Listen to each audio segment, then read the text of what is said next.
from Toast Studios in New York City, it's the Hospitality Hangout Podcast with the restaurant guy and the finance guy. Jimmy, I was supposed to say something else about Toast, but I have nothing written down. Toast, built for restaurants because it's super easy to use. Toast, the Apple of point of sale system. I love it when you do your best rave. Ron Burgundy. Yeah. If it's not on the screen, if it's not on the teleprompter. Why, Ron? You Why? ain't saying, why, Ron? Why? Listen, I get to welcome you all more formally to the Hospitality Hangout, a hospitality-focused podcast where the founders of Branded bring experts and innovation and technology leaders and amazing operators to share insights and share some stories and a little infotainment. My name is Jimmy Frischling, otherwise known as a finance guy, and I'll pass it back to my brother from another mother, Mr. Michael Schatzberg, also known as the restaurant guy. Thank you for the kind introduction, Jimbo. I appreciate that. You're welcome. And feel free to call me Shatsy or the restaurant guy, because Jimmy just said I'm the restaurant The guy. restaurant guy. You know, Jimmy, I got to tell you something. Do you remember when,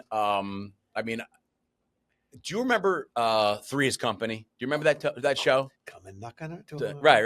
Okay, right. Yes, And then the of course. Ropers got spun out. Yes. Okay, do The you spin-out. remember, right, a spinoff, right? And you were spin-off. like, oh my God, the Ropers. Yes. I think it was a contract like problem they had, and they were like, they wanted more money. They're like, no, and then they got their own show. But like All in the Family Yes. and the Jeffersons, Yes. right? Yes. I mean, there's some like there's spinoffs. So what we're doing here today, Jimbo, Yeah. okay, and Yeah. you are the first person to know this. This Ooh, is this this is is like interesting. breaking news, okay? Okay.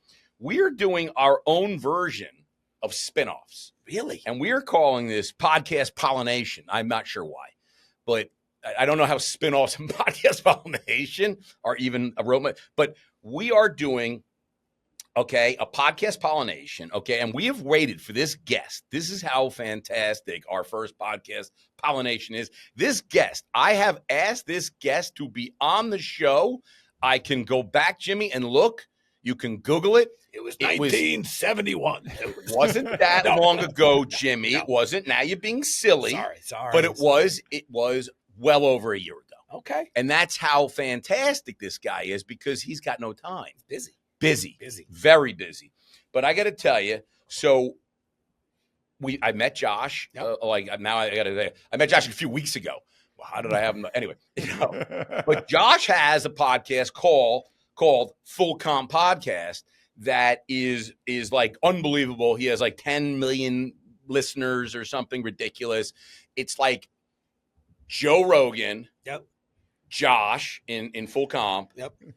and then like 500 other podcasts, Hospitality Hangout. And then these guys. Yeah, and then these guys, okay? But we are doing the first podcast pollination, and we are fortunate to have a really true blue big podcaster. I think this is kind of cool. Like I'd call it a crossover. What I mean by that is if somebody were to listen like in a matter of minutes and turn this on, they wouldn't know whose podcast it is.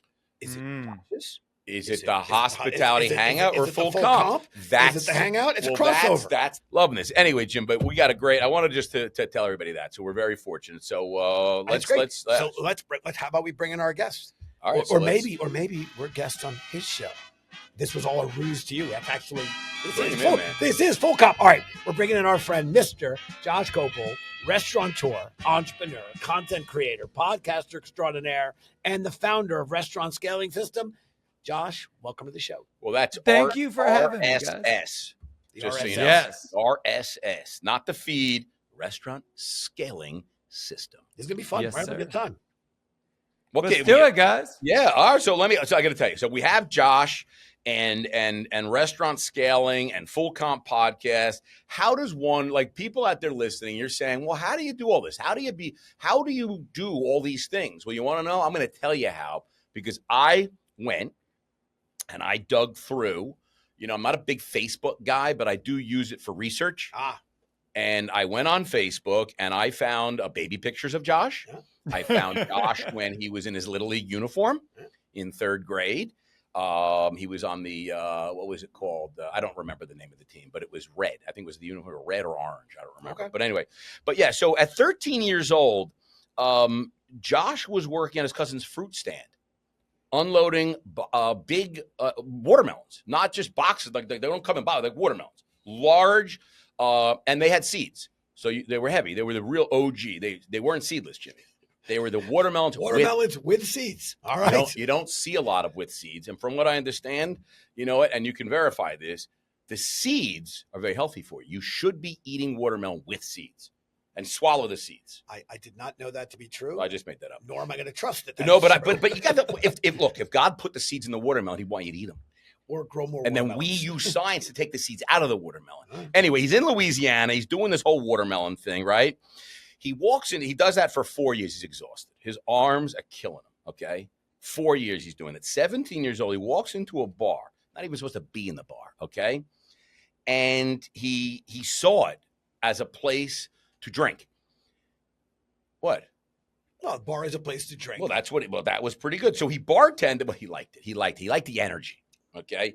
And he started bartending at Alligator Bayou on the water in Louisiana. Okay. And he loved it. He's there for a couple years. Okay. And he's 22 now. He somehow, I don't know. We don't have these notes here because it wasn't in his bio. He gets to California somehow. We don't know, but he'll tell us. He gets to California. He starts running nightclubs in Hollywood. He's hanging out with Paris Hilton, with Lindsay Lohan. He's knobbing with all the rich and famous, the big society people. You know, he changes his whole hairstyle. Look at him. Look at that hairstyle. That when he was in Louisiana with the watermelons, his hair didn't look like that. If I show you a picture, I have it, Jimmy. It's got an afro like this. You have no idea. I wear hats because I don't have hair. You have no idea what his hair looks like. I don't have hair like that. And he opens up a bar, and I got to tell you, that the rest is history. Ladies and gentlemen, here he is, Josh Kopel. Kopel? I thought it was Kopel. Sure, but it's Kopel. Anyway, well, Josh, welcome to the show. It's great to have you. And congrats. I'm so excited to be here. Josh, how much did he get right there, by the way, as he went through your how to become Mr. Josh Kopel? How much did he get right in terms of your background? Was his diligence and research relatively accurate? Yeah, I would say that was probably 85% of the way there. Yeah, that's a good grade. Your hair definitely did not look like that when you were doing the water. Definitely did not. It was very Afro-ish back then. He's Hollywood. He's Hollywood, right? He's Hollywood now. Yeah, he's hanging with Paris and Lindsay and all the rest, you know? All right, so look, let's dive into some action here, okay? Yeah. You're an entrepreneur, but you're in your root, you're an operator. He's a hustler. He's a hustler. Look, you've lived through every possible restaurant scenario that imaginable. You open up a 900 square foot bar on Hollywood Boulevard. It's a hit, which is no small accomplishment for 11 years. You tried. Wait, what was the name of the bar? 504, the area code for New Orleans. 504. Oh, see, we don't have that information. Julie, that's major. Bar 504 in Hollywood. What I understand, and I'm glad we're remote, you're not sitting next to me, because you tried at some fine dining, and there was I understand, a failed spectacularly scenario. You apologized, and you fixed it. And you ended up rebuilding Prue and Prosper, which became a Michelin star awarded restaurant. You built and scaled South City Fried Chicken. You sold that whole restaurant group during the pandemic. But here's where the journey gets, I think, even more interesting. Those failures, they're not failures to you. They're learnings, they're experiences, they're setbacks for which become kind of the heart of your education. So what did you learn, from these experiences? And it's not about the apologizing. It's really the learning that led to this, I think, what is now tremendous success. But share a little bit about that for us. So one of the things, and I mean, this should have been the initial lesson when I got into fine dining. The first restaurant I had ever worked at in my life was the restaurant that I owned. I had no prior restaurant experience. I'd come out of nightlife, running nightclubs. I owned this bar. The bar was a blessing and a curse. It was a blessing because year one, it did 1.4 million at a 35% profit margin. But there's nothing to learn from success. Yeah. Right. It's no one's doing really well, looks to the skies and says, why, God, why am I so successful?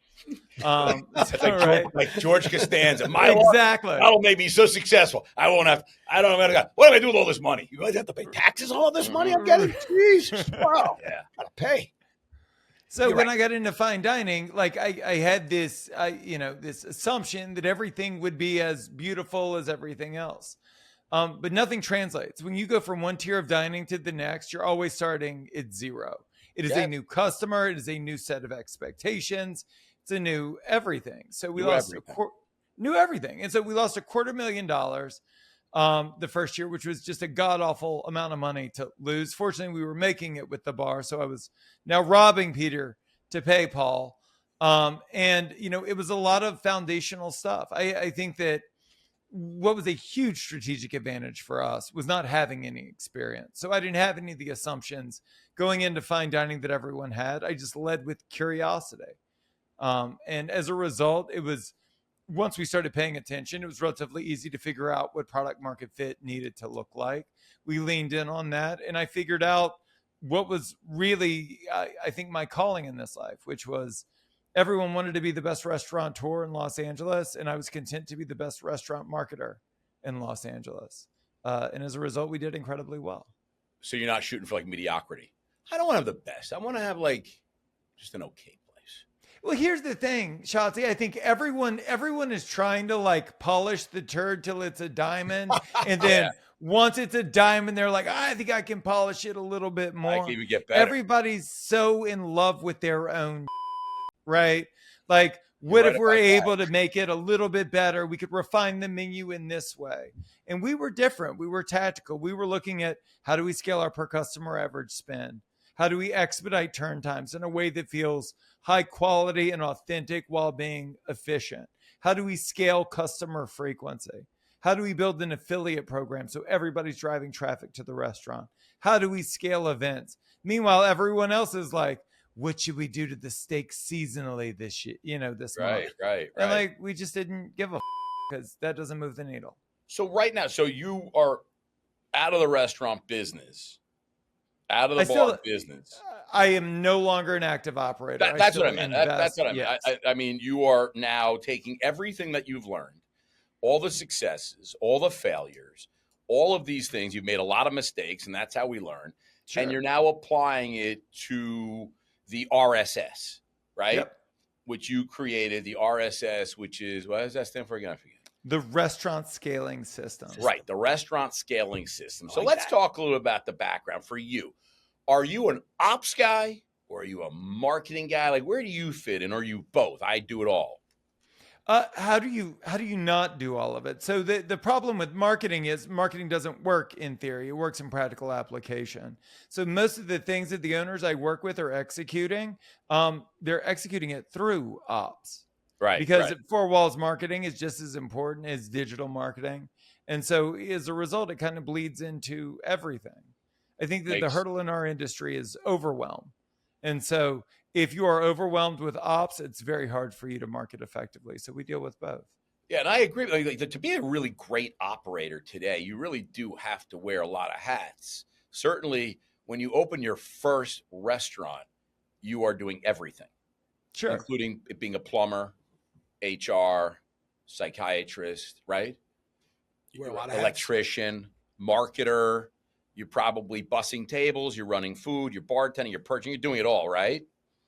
So, but once you get like that down, has marketing become more important? Not more important, if you know what I mean, but like there was a time where like marketing, it was like you said, it was like I'm marketing in my restaurant these days. My marketing is you order something, it comes out right in a timely manner. It's delicious. People come back. That was your marketing. But today with social media and all these different search engines, it's a different world. So how important has marketing become? And do restaurant operators have to hire a marketing person, an outside firm, an agency? I mean, social media, can you do this yourself or do you have to hire someone? Is that where you come in? So here's what I would say. One, I think that the hardest part about marketing is clearly defining it. What is restaurant marketing? Because no one really knows what it is, so nobody really does it. Generally, what we're talking about here are emails and text messages and strategic partnerships. So posting we look on at Instagram and TikTok and stuff. Yeah, absolutely. Awareness tactics, all of that stuff. So all of that is kind of marketing, which is different from advertising. Right. So like once we understand what marketing is, we say, well, what makes it so hard? Well, what makes it so hard is I don't know what to say. Well, with the advent of AI, it makes it a lot easier to figure out what to say. And I think that we can all agree is that mediocre marketing is better than no marketing. And so the biggest hurdle. I would agree. Like some people are like, I don't do any marketing. Like get to a 1. You don't have to. That's it. At least you're better than zero. what would your favorite restaurant have to do to convince you to come back? Nothing other than remind you that they exist, right? Yeah. Our Twist, customers I haven't don't seen you in have, 30 days in an email or something like that. right. People don't have a loyalty problem. They have a memory problem. They walk out your door and they forget that you exist. Yeah. So like if all you have to do is remind them that you exist and give them a great reason to come back that isn't rooted in discounting and freebies, Right. that's a relatively low bar. So what makes our industry hard is that there's no barrier to entry. Is that if you got like $250,000, you can figure it out somewhere in this country. Well, let me ask you this. With all the social media and all the influencers, right? Like, where does that fit in with respect to, like, when you're a hot new restaurant, everybody wants to go, you hire a PR firm and the influencers there, everyone's there and it's the hottest restaurant. But now, you know, that dies off because there's always a new hot restaurant. That's just an HR bit. There's always a new hot restaurant, right? So if you could stay in business for 10, 15, 20 years, I mean, you're doing something right. Now you may not be hot, but you're just consistently, everyone knows, you know I go there, get a great meal. Yeah. So where are you with like that whole influencer thing with respect to, do you pay money to have influencers come to your restaurant and eat? Is it, are you saying like the influencers, they know what they're talking about? You know what I mean? I think it really depends. So what you're talking about, if we were to use marketing speak, what you're talking about is awareness, like that top of funnel solution. Yes. I think that influencers and, you know, platforms are really good for that, right? That people are finding restaurants on Yelp and on Open Table and all, like there are all of these different platforms where people find out about you. I think the bigger question is, what are you going to do with that attention? That's really what makes it worth it. Well, that's where you come in, right? I think so. I think that like it's really about if you get an influencer to bring audience. I love you for it. What are you going to do with the attention? How are you going to create lifetime value from that guest? How are you going to come back all the time? You know, I'll watch influencers and they'll say, oh, you got to go to the West Village. You got to go to the best. I just said it the other day, the best pizza. There's the best pizza. You're not going to have a pizza. This is the best sandwich, best chicken sandwich. And I went there and it was I'm not going to mention names, but you know, it was Original Ray's. No. It was a chicken alla vodka sandwich. You know what I mean? So they did a riff on the penne alla vodka and they made and I went there and there were ricotta and the penne. You know what? I would have rather a chicken parm sandwich. You know what I mean? But I mean, if I went in there and I'm talking to everybody there, hey, why are you here? Oh, I saw it on TikTok. Why are you here? Oh, I saw it on Instagram. People were from, I'm from Brazil and I had to come here. I'm leaving today. We're going home, but I had to eat here. And I ate there and it was like the whole place was driven. Like that can't last though, right? Or can it? No, I mean, it can. I mean, eventually, like anything that's hot will ultimately cool. Right. But how do people come back? You stop talking about food. I mean, Jesus, I pity every restaurant listening. It's like competing on food and beverage. We're the best. We're the worst. We're the most expensive. We're the cheapest. We're the most accessible. We're the least accessible. Like stop. Nobody is motivated by food. Nobody goes out to eat. They go out to dine. Like every restaurant has a job to be done in people's lives. And when you figure out what job you serve in people's lives, ladies and gentlemen, changes. Josh Kopel or Kopel, we're not sure. It's Josh Kopel. That was beautiful. Thank you. That's what you're getting from this guy. You hear what he just said? I did. I thought that was excellent. And look, that rings incredibly true to me. Yeah. I would fit into the category of, it's not to me say TMI. Say TMI. It's not the dish. It's not the food. The food has to be, I'll say, good enough for, there has to be, I have to think it was good enough for the experience I wanted, but it's everything else that is going to make me come back. Josh, I was reading something that, you get asked a lot, or as somebody who restaurants go to, sales are down. Why are sales down? Why are sales down? And I love how you explain it really comes down to frequency. And you were you were talking about that a few moments ago, or a lack of focus on frequency.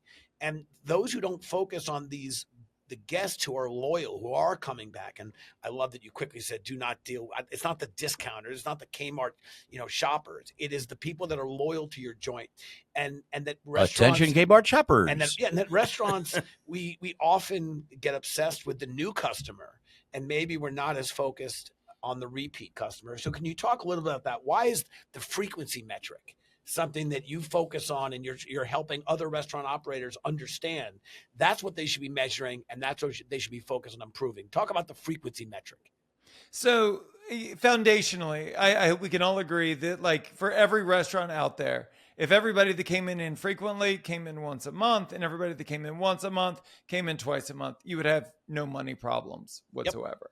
Yep. I would agree. It's funny you say, because I say that when you ask someone, right, say, hey, you ever been to such and such, right? You know, Nicola's. Oh my God, I go there all the time. I remember, that's my place. Like, how many times have you been there? This year? I've been there once. Yeah, right. Like, you go there all the time. Like, to me, all the time is like, you're there once a week. And then if you go to a restaurant once a week, like, you are like an elite, like, Sure. you are elite, platinum, gold, double, like, right? You are like the best, right? Yeah. So I'm sorry. I just wanted to say that I agree. And so that being the case, like, what's the hurdle?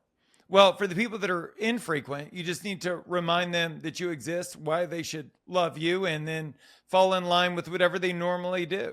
I think a lot of it comes down to offer creation when it comes to frequency. So the way it works is like we look at Jimmy's restaurant and you go on his website and it's like Mr. Jimmy, Mr. Jimmy's, Mr. Jimmy, Mr. Jimmy's, and that's to you. I call it Jimmy's place. You okay, right? So what you're looking at is people are people are trying to get people to do everything but the main thing that they normally do. So like for me, it's always like, come by this weekend for dinner. But like I go on your website and it's like, come by for happy hour this Tuesday between 2 p.m. and 3 p.m. Everybody's always trying to push off peak when it comes to infrequency. All we want them to do is do the thing that they normally do and just do it this week. That's it. It's all we want. And then for the people that are already doing the thing, like Pru and Proper was a great example of this. So like you're spending about $125 per person. So Jimmy comes in, he has dinner with his spouse. And then the next week, like, what do I say? Like, thanks, Jimmy. Like, come back. Do that again, bro. It's highly unlikely that he will. So what I do is I create these other ancillary experiences for Jimmy that I can sell him on. So maybe I get him in for happy hour or I get him in for Sunday brunch. But like, why am I pitching Jimmy who just came in for dinner on doing the same thing? Another experience. Again. Yep. You love dinner. Check out our brunch. And so the idea here is that you sell against yourself. So he's sitting there with his spouse, and at the end of the meal, I say, how was everything? And he goes, oh my God, it was amazing. And I say, well, if you love this, we just launched Sunday brunch. Or, hey, we do Sunday brunch. This is the special coming up this weekend. Do you want me to secure a reservation for you? Right. Because if you love this, you would love that. Frequency is a function of offer creation and extending that offer with consistency. What's a regular to you? Like in your experience and you're helping out, when an operator says, well, how do I define a regular? What is a regular to you in restaurants? I mean, in the finer dining places, I suspect in quick serve, I suspect maybe the frequency is higher, but fine dining, experiential, what is it? Not once a week. That's ridiculous. No, I'm trying to get you in quarterly. 6 times a year, 4 times a year. Yeah. So I would think, like, to me, that's a really good customer. If you can convince every 3 months, we got to go to Isabel's or we got to go to Barbunia, right? That's a good customer. Right, but nobody says that, Shotzi. So the way that it works is this. Again, if we get back to that, the lifetime value, that concept, customer is a great number. But we need to get into jobs to be done. Like, what is the job of the restaurant? Like Pru and Proper at $125 a person. What we specialize in is revelry. That's what we do for a living. So you come to us when you get your job or when you get a promotion at your job or when it's your anniversary. So like my job is to make sure that I've got those dates covered, that I know your birthday, that I know your anniversary. Because no one's ever going to say, yo, we've got to go to Pru and Proper. Or if they do, they never actually show up. What you want is you want them to pair you with an experience. Yo, it's my birthday. We've got to book in at Pru and Proper. Right. Anyway, listen, let me just talk a little about something about what you're doing, this RSS. I'm not going to talk about Full Comp, the podcast. So I do want to talk about Full Comp, the podcast. Sure. We'll talk about whatever you want. But you are right now, any restaurant operator that needs help in the areas that we just discussed, how do you help them? What do you do? What does it look like? What does it look like if I call Josh Kopel with a C or K? Sure. It's with a K. If I call Josh and I say, Josh, I heard you on the Hospitality Hangout, and I love you on Full Comp. What do I got to do to engage you? Is it like, you come work for me? Do you come into my restaurant, work with me? Or is it, no, I speak to you once a week, or I send you a book? Like, what is it? So the first step is I teach a 5-day masterclass every month. It's no cost, and it's literally everything we cover in the program. It's free? Yeah, it's free, completely. Is this a free. good model for you? He makes money? Is this volume. Is this a good business model? Yeah. You're like, that's why he was in the restaurant business, ladies and gentlemen. He's right. I went from the restaurant and say, now I do free classes once a month. I'm making a fortune. I do. This is what bartending taught him, Jimmy. This is exactly classic industry. I'm just here to help, guys. I'm just here to help. So once a month, like what is it, the first week of every month kind of thing? Or? Last week of every month. And it runs for 5 days, 1 hour a day. And I teach everything that we go through. Is that live, or do I can sign on my own time? Oh, no, it's live. It's live. Okay. It's a small group. You can enroll for free, but we do deep research on everyone that signs up. How many people would be in that class? Is it 20, 50? It's usually about 50. And you cut it off so it's not too many heads? We do. You do. So 50 people sign up. Okay. And then what happens? And we run people through the tenets. So I believe that like the core of any restaurant is going to be profitable revenue, creating the most profitable version of your restaurant today, which really looks like scaling your per customer average spend and diversifying revenue through bulk gift card sales, catering, and events. Then we get into frequency initiatives, which don't cost anything to execute and will scale your customer frequency typically by more than double. And then we talk about attention getting strategies and product market fit to create a flood of new customers without spending money on advertising. Is every month the same kind of content, and you just kind of it moves around a little bit, but is it total? Oh, I missed this month. I got to do it a few times, or no. The idea is if I hit you with this masterclass, these 50 people, you're giving them high level. No questions. I can't be answering specifics. Oh no, there's homework every night. Like we're actually, we're doing real work. The idea of homework, just absolutely not. It's the secret to my success. I'm gonna let Jimmy do that, and he's gonna come back and tell us how it went. Jimmy will do the homework. He'll do it. So here's the trick, and here's the reason that I do it. In order to build true trust with someone, you have to answer 3 questions. So the first question is the person I'm talking to an idiot? The second question is it's true. That's it. That's the first question. Like, idiot, is this person an idiot? And then the second question is like, does what they espouse work? And then the third question, which is the most important, is will it work for me? And so the whole purpose of the masterclass is to prove that I'm not an idiot, that the program is viable, and that it'll work for you. And the only way to do that is by getting them to actually do the work and make money that week that then they can deploy into their own business. Well, Josh, how long have you been doing Full Comp? And maybe 5 years. I don't want to put you on the spot, but maybe was there a guest or two that you found that was particularly meaningful to you and joyous for an episode? I don't want to say it's your best episode, but one that resonated with you. But how long have you been doing it? And who was a guest that maybe struck you as one of the more interesting folks you'd had on this show? So I've been doing the show for 5 years now. We started in April of 2020. This guy's OG, Jimmy. I know, right? I started late. Or you the same time as Smartless? I think they were a little. I feel like they copied you. They did. Yeah, They did. Exactly, because they're out. They were after. Yeah. Where do you live now? Are you in LA? Yeah, it's just south, Carlsbad, North County, San Diego. Yeah. Wait. Oh no, that's not the Kardashians. They live. Where do they live? They live in the valley. Calabasas. That starts with a C as well, but it's a very different area. It's a different area, right? Okay, I got it. So tell us about this podcast. So you started during the pandemic. I did. And what was the idea? What's the premise? I looked at everything else that was out there, and it was all very narrative driven, right? My parents didn't love me enough. We're all swimming in the same toilet. It's fucking hard for everybody. Nobody makes any money. And that just wasn't my bag. During the darkest parts of my career, all I wanted was not for someone to tell me what to do, but I can learn. Just tell me what you did. Tell me what worked and what didn't work. And I can work off of that. And Sounds pretty simple, by the way. If it works, do more. If it doesn't work, do less. Exactly. And so it was just about reframing what a conversation in this industry could look like, because everybody wanted to just chop it up, right? Like, let's just talk about, oh, it's so hard and customers suck and I don't like these online reviews and I don't like this and I don't like that. When like I knew damn good and well that there were a bunch of people out there making amazing money, a great margin, that had freedom of time, freedom from overwhelm, financial freedom. And I just wanted to talk to them and say, not like, tell me about the path that led you to this. Like, what did you do last week? Like, if you had to scale profitability in your business today, what's the lever you would pull? How do you get more new customers? You know? And so we just got really granular and tactical. And as a result, I think it was this confluence of. And you are the official Yelp podcast. Is that right? It's a partnership between us. So Yelp reaches out to you. They call you up on the phone. And they're like, is this Josh Kopel? And you're like, it's Kopel. It's Kopel. Right?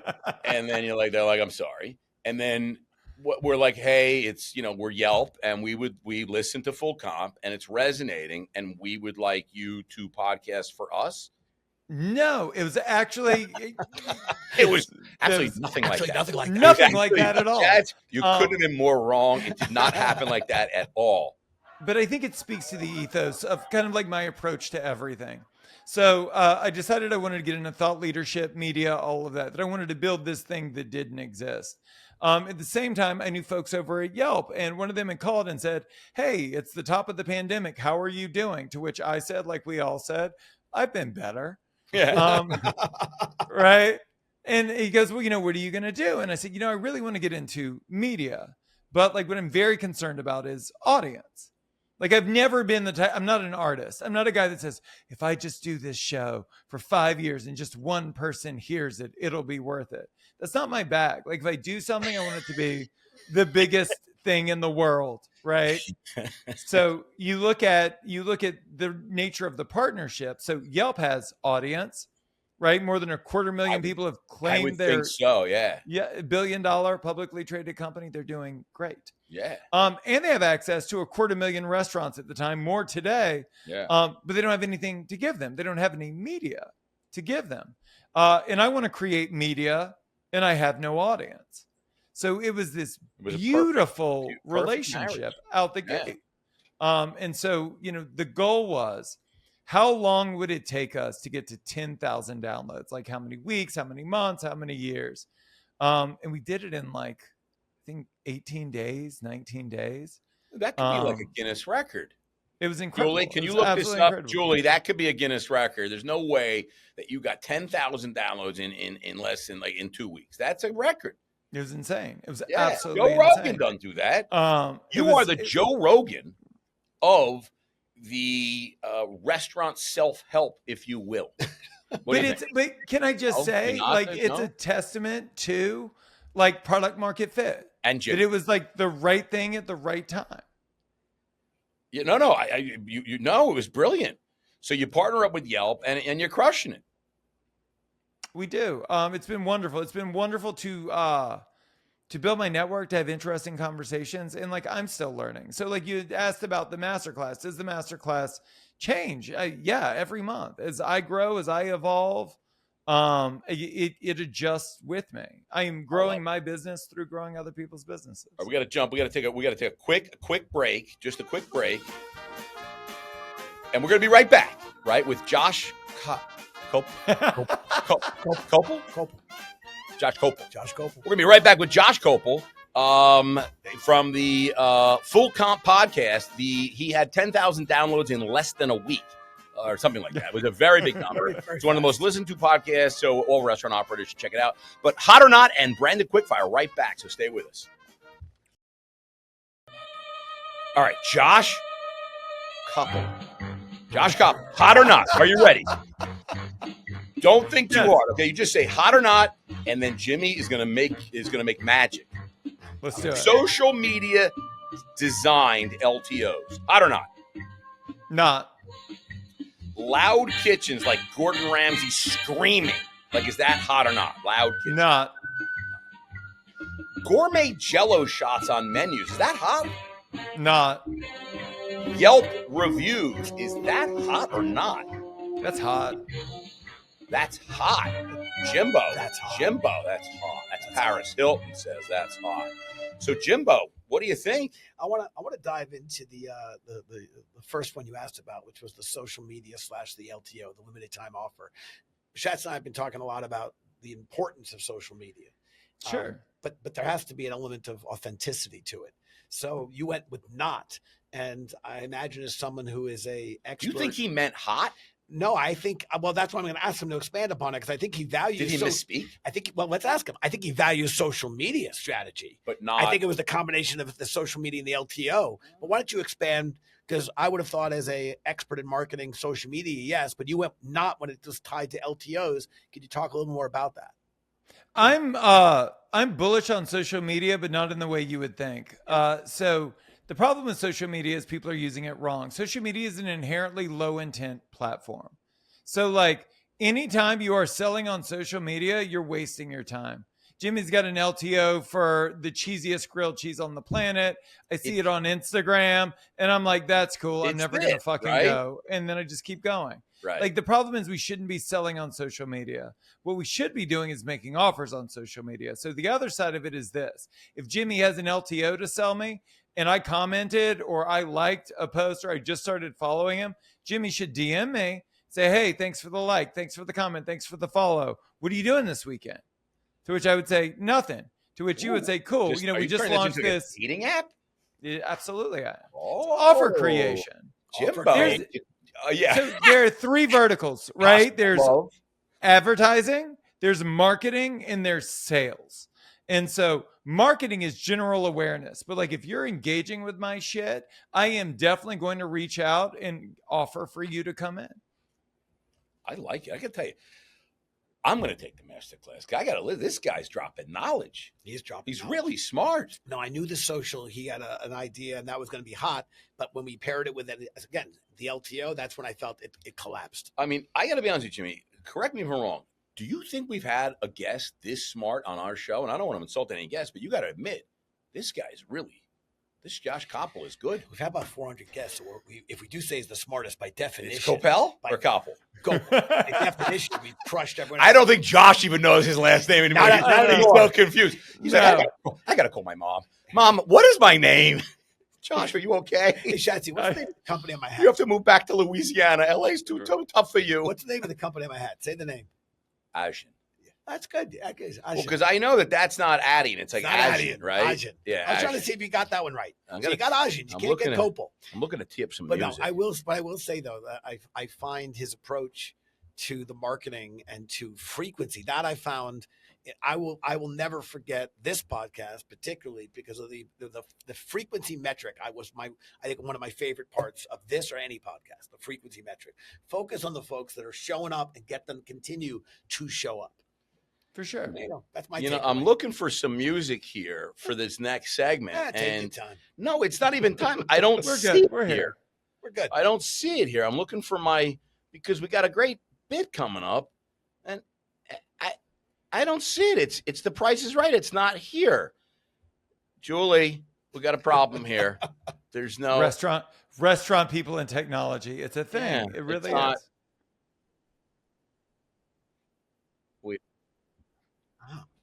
Well, how about that? I'll do this instead. I'll put something else on, and we'll beat our head to that. I'm a little upset about this, though.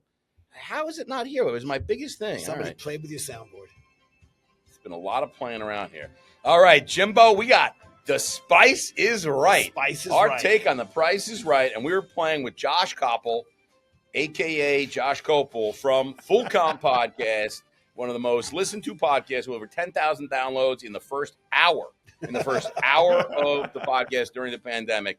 Okay, it's The Spice is Right, and we're playing it's New Orleans style, Jimmy, because you see what I did there? It's New Orleans style? Because Josh is from Louisiana. I see the whole watermelon thing. Yep. Remember that? And the alligator? Yeah. All right, here we go. We're going to Café du Monde, okay, in the French Quarter, okay? Yes.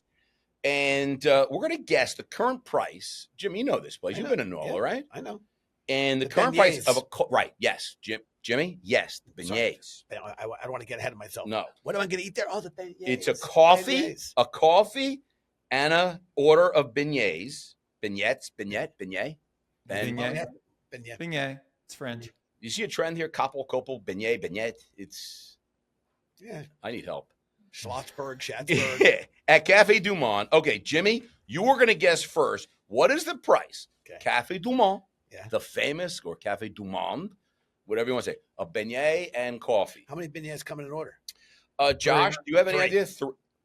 Dude, this guy, I mean, does this guy know or what? It's 3 to an I order. was testing them. No, 3 to an order. And what size is my coffee? It's a 12 ounce. It's 12 a ouncer? venti. It's a Vente? It's a venti. They all mean large. Okay, I'm saying my beignet and my large coffee, I'm saying $11.99. $11.99. No. $11.98. By the way, you know Price is Right rules are in effect. Yes. If you go over, you lose. Yes. Josh, what would you say? I'm going to go $10.50. I want to say that the beignets are going to be around $6 and that the coffee itself will be about $4.25. I'm going to have to bring this over for effect. Uh-oh. That means, unfortunately, that both our guests have overbid. Got overbid. And we're going to have both bid again. So the lowest bid was Josh at 10. What the hell were you? Like 10.25, 10.50. 10.50. Okay. So Jimmy, guess again. And remember, 10.50 was the high there. All right. I'll go $8.90. $8.90. Josh? $7.95. Oh, man. I thought he was going to do the dollar. We're both Oh, over. my goodness. This has never happened We're before. both over? This has never happened before this has never happened. Unbelievable. How cheap? I mean, how really. cheap is beignet? I don't cheap. know. I It's don't cheap know. here. I got to tell you, I'm just telling you what I'm saying right here. All I know is we got. All right, So I'll now, go- what was I'll it? go- $7.95. I'll go $6.15. $6.15. Josh, I'm going to go $6.50 on that. $6.50. Ding, ding, ding. We have a winner. $7.50. Josh Kopel. Glad it was Josh Kopel. Josh I'm Kopel. glad he won. I'm embarrassed. Has I'm won, embarrassed how I and played. I got to tell you, I got to be honest, I was embarrassed for both I'm you guys. embarrassed. Well, That was terrible. You know what? You know what it is? You're from New York. He's from L.A. The prices are so skewed that we don't know what it's like in NOLA for coffee and a piece of flour, fried dough with a little sugar on it. Delicious, by the way. Bargain. Absolutely I love delicious. But yeah, no, it really All right. is. All right, let's jump in. That was really so. By the way, Cafe Du Monde. Do you know how long it's been around? 18. Oh, all right. How long has it been around? Over 100 years. Over 100 years. 1860 to 160 years, and the menu And they has never changed not their price. Jimmy, the prices haven't changed. The menu hasn't. And I got to tell you, I go to NOLA, I'd say at least once a year. It's always packed. It is always packed. How much Always. business do they do, Josh? What do you think that place does a year? Oh, that's, probably not as much as we think because the per customer average spend is probably also pretty heard the low. prices. But exactly. They have 10 billion customers. They do 100,000 a year. Yeah, you're right. That's nickel. probably pretty close to where they are at this point. I'm sure that they own the building, so I'm sure overhead is relatively low. I would say that is probably a $2.5 million a year business. All right, we're going to check that out, and we're going to get back to Josh and see if he has, really does he know what's going on with volume at Cafe Du Monde, because he's not from New Orleans, but Louisiana, so he should really know what's going on. All right, listen, we're headed into the best segment of the entire operation here, Josh. Are you ready? I'm ready. All right, we're going into what we love called the branded quickfire. All right, I'm going to ask you 5 lightning round questions. Here we go. You're in charge of the playlist. Jimmy, myself, and you are driving from New York or from LA to NOLA to go to Cafe Du Monde. What are we playing on the playlist? We're probably playing all No Limit and Cash Money. Oh, wait, music-wise. That's it. That's 90s era gangster rap. That's what we would 90 listen era to. gangster rap. Yeah. Gangster rap. Thing Master P. Okay, that I get. Silk That I the get. Shocker. All of that. Yeah, okay. What was the last thing you Googled? Oh, it was about the ChatGPT AI agents that just released. What's your favorite show to binge watch right now? What is Josh watching? Oh, that's a really good question. We're watching The Bear right now, which is as enjoyable. I've waited seasons to watch it because it is as much PTSD as it is Yeah, exactly. an enjoyable, entertaining thing. Yeah, no, the bear is good. Are you loving? Are you caught up? No, we're not. So we're only on season 3. Yeah, because this season's getting very iffy reviews. In fact, I know there's a couple of diehards that actually paused and stopped watching it. So, not rooting for anybody. You make your own decisions. Just heard. All right, you get a bagel. How do you take your bagel, Josh? With lox, cream cheese. Anything like you get everything. You get the egg. You get the salt. What kind of bagel? I'm a purist, so I go as simple as possible. Plain bagel. Cream cheese, regular cream cheese. Yeah, lox. Jimbo? Love that. All right, if you were to challenge Jimmy or I to gator wrestling competition back in the bayou, and that's where Josh started, before watermelons, he would take the watermelons and we'd throw it to the gators. What are your better odds of beating? Have you ever wrestled with an alligator? Have you ever been with an alligator? I mean, what the hell? Why is this even irrelevant? What do you mean having been? Were you in the same room with an alligator? Sorry, I thought you meant. Yeah, they were all over the. They were all over the bar. I'm wondering how Chewie came up with this whole gator thing. He's like, I love gators. I've wrestled a gator. Ask them. I never wrestled a gator. But like the bar existed on like an alligator farm on the bayou. So when we would have live music, all of the gators would swim up to the bar, which was on stilts in the water, to protect their eggs, which is weird. And hey, by the way, a little side note, Philadelphia cream cheese. Cream cheese, it's Philadelphia created the strawberry. Like that was probably something like, how do we increase cream cheese sales? They're like, we got to make flavors. Because I've seen chocolate cream cheese. Yep. Isn't that getting a little weird? You know what? Meet the customer where they're at. It's not for me. I'm with Josh on this. I'm purist. I just want cream cheese. So wait, did Josh tell us who would you have a better chance of beating an alligator? Could I wrestle an alligator or Jimmy? I need to see your entire bodies, but I would assume. Well, I could run. So I don't there we go. I don't know about the wrestling the alligator. Look at those arms. Yes. Jimmy's got this. Yeah, Jimmy was like a defensive lineman or something like that. That's it. I just ate like one. No, but you were. Didn't you play football? A little bit. You played. I played. You wore pads. You had a helmet. I had a helmet. The helmet wasn't for football, Jimmy. That was your mom didn't want to tell you. Mom, why am I wearing a helmet? You're on the football team, Jimmy. You're on the football team. I am, Mom. Yeah, no. All right, Jimbo, let's bring us home, man. Yes, Josh, thank you so much. Let me rephrase that. Mr. Kopel. Josh, thank you. It is Kopel, right? I finally got it right. Thank goodness before we close out. Josh, sincerely, thank you so much for doing this with us.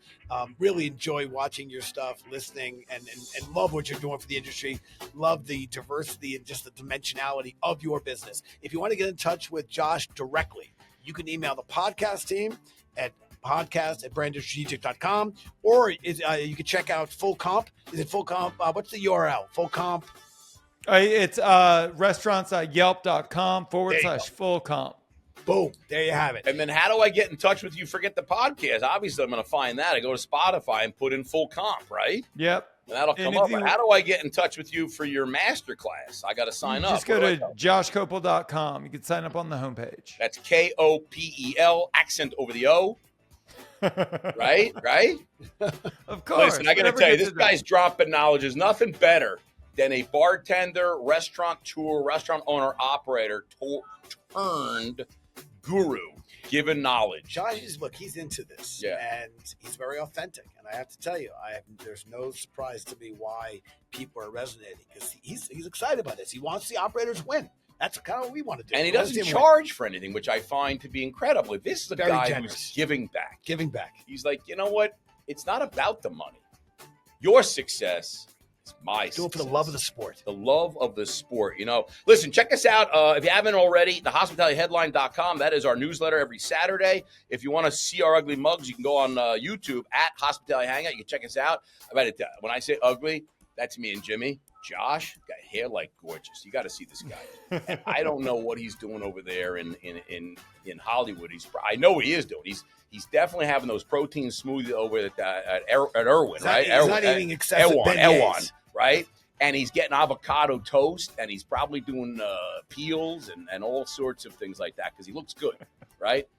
Listen, cheers, everybody. Thanks, Josh. Cheers, everyone. Thank you.